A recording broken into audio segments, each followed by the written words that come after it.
വീട്ടമ്മ എന്ന യൂട്യൂബ് ചാനലിലേക്ക് ഏവർക്കും സ്വാഗതം. ഇതുവരെയും എൻ്റെ ചാനൽ സബ്സ്ക്രൈബ് ചെയ്യാത്തവർ താഴെ കാണുന്ന സബ്സ്ക്രൈബ് ബട്ടണിൽ പ്രസ് ചെയ്യുക. തൊട്ടടുത്ത് കാണുന്ന ബെല്ലൈക്കണിൽ കൂടി ക്ലിക്ക് ചെയ്താൽ ഞാനിടുന്ന വീഡിയോകളുടെ നോട്ടിഫിക്കേഷൻസ് നിങ്ങൾക്ക് അപ്പോൾ തന്നെ ലഭിക്കുന്നതാണ്.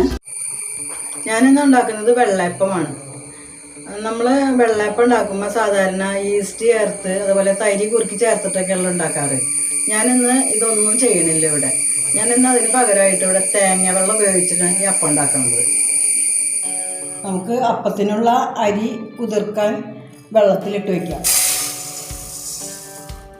ഞാനിവിടെ ഏകദേശം ഒരു 600 ഗ്രാം അരിയാണ് എടുത്തിട്ടുള്ളത്. നല്ല സൂപ്പർ ഫൈൻ പച്ചരി. ഇത് നമുക്ക് നല്ലവണ്ണം 3 പ്രാവശ്യം കഴുകിയിട്ട് ഒരു 6 മണിക്കൂർ വെള്ളത്തിലിട്ട് വയ്ക്കണം.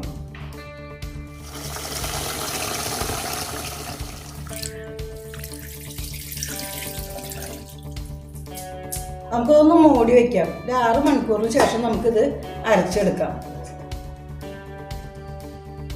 കുതിർക്കാൻ വെച്ചിരുന്ന അരി ഇപ്പം കുതിർന്നിട്ടുണ്ട്. അത് ഞാനിവിടെ എടുത്ത് വെച്ചിട്ടുണ്ട്. പിന്നെ നമുക്കിതിലേക്ക് ആവശ്യമായിട്ടുള്ളത് 1/2 കപ്പ് ചോറ്. ഇത് ഞാൻ അപ്പത്തിന് എടുത്ത അരി വേവിച്ച് എടുത്ത ചോറാണ്. ഏത് അരിയുടെ ചോറ് വേണമെങ്കിലും ഉപയോഗിക്കാം. ഇത് നല്ല വെളുപ്പ് നിറം കിട്ടും അപ്പത്തിന്.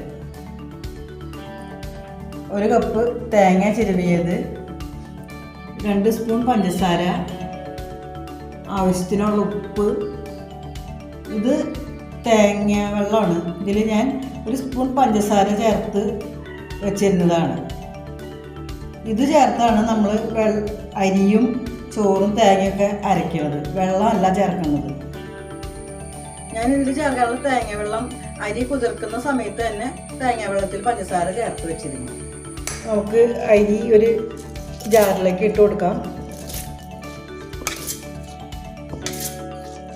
ഇത് മുഴുവനായിട്ട് ഒരു പ്രാവശ്യം അരയ്ക്കാൻ പറ്റില്ല. അപ്പോൾ നമുക്ക് ഇതിൻ്റെ പകുതി ഇപ്പോൾ അരച്ചെടുക്കാം.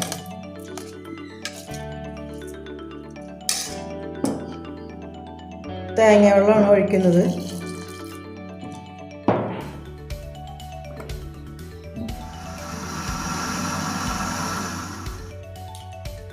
ഇനി ഇതൊരു പാത്രത്തിലേക്ക് മാറ്റാം.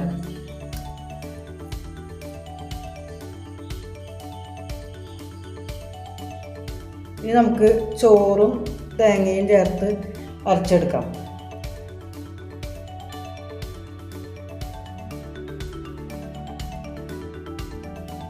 തേങ്ങയും നമ്മൾ ചിരവുമ്പോൾ അതിൻ്റെ ഏറ്റവും അടിയിലെ ബ്രൗൺ കളർ ഒക്കെ ചിരകിയിടാതെ ശ്രദ്ധിക്കുക. ഇതിലേക്ക് തേങ്ങ വെള്ളം ഒഴിച്ച് ഇത് കൂടി ഒന്ന് അരച്ചെടുക്കാം.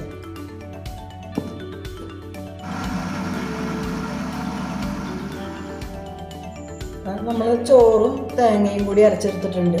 അതും ആ പാത്രത്തിലേക്ക് തന്നെ ഒഴിച്ചു കൊടുക്കാം. നമുക്ക് ബാക്കിയുള്ള അരിയും കൂടി അരച്ചെടുക്കാം. തേങ്ങയുടെ അളവ് എത്ര കൂടിയാലും കുഴപ്പമില്ല. തേങ്ങ കൂടുന്തോറും അപ്പത്തിന് ടേസ്റ്റ് കൂടും. പിന്നെ വെള്ളം കുറച്ച് മാത്രം ചേർത്ത് അരച്ചെടുക്കണം. വെള്ളം കൂടി പോകരുത്.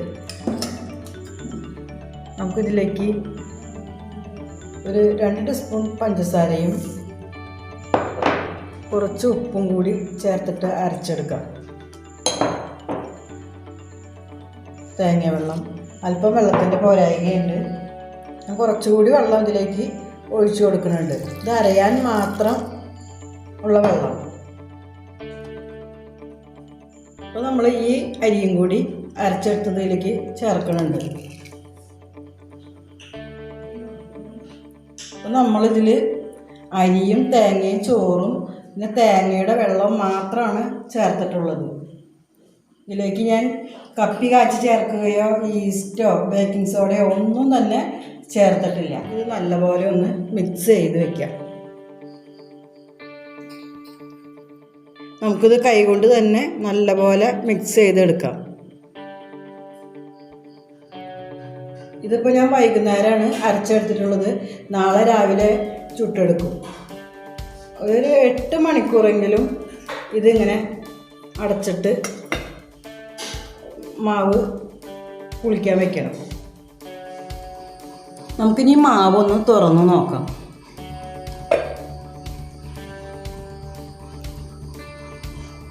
നന്നായിട്ട് പൊങ്ങിയൊക്കെ വന്നിട്ടുണ്ട്. നമുക്ക് കണ്ട ഇനി ഇതേപോലെ ഒന്ന് ഇളക്കി കൊടുക്കാം. ലൂസ് പോരെങ്കിൽ നമുക്ക് പാലോ തേങ്ങാപ്പാലൊക്കെ ചേർത്ത് കൊടുക്കാം. ടേസ്റ്റ് ചെയ്ത് നോക്കിയിട്ട് മധുരം ആവശ്യമെങ്കിൽ അല്പം പഞ്ചസാര ചേർത്ത് കൊടുക്കാം. മധുരം ഒരല്പം കുറവുണ്ട്. ഞാനിതിലേക്ക് കുറച്ച് പഞ്ചസാര കൂടി ചേർക്കുകയാണ്. അപ്പം റെഡിയാക്കി എടുക്കാം. അപ്പം ചൂടാനായിട്ട് നമുക്ക് അപ്പച്ചട്ടി അടുപ്പത്ത് വെച്ച് സ്റ്റവ് കത്തിക്കാം.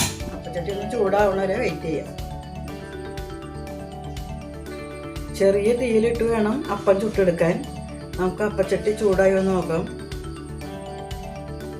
നമ്മുടെ ചട്ടി ചൂടായിട്ടുണ്ട്.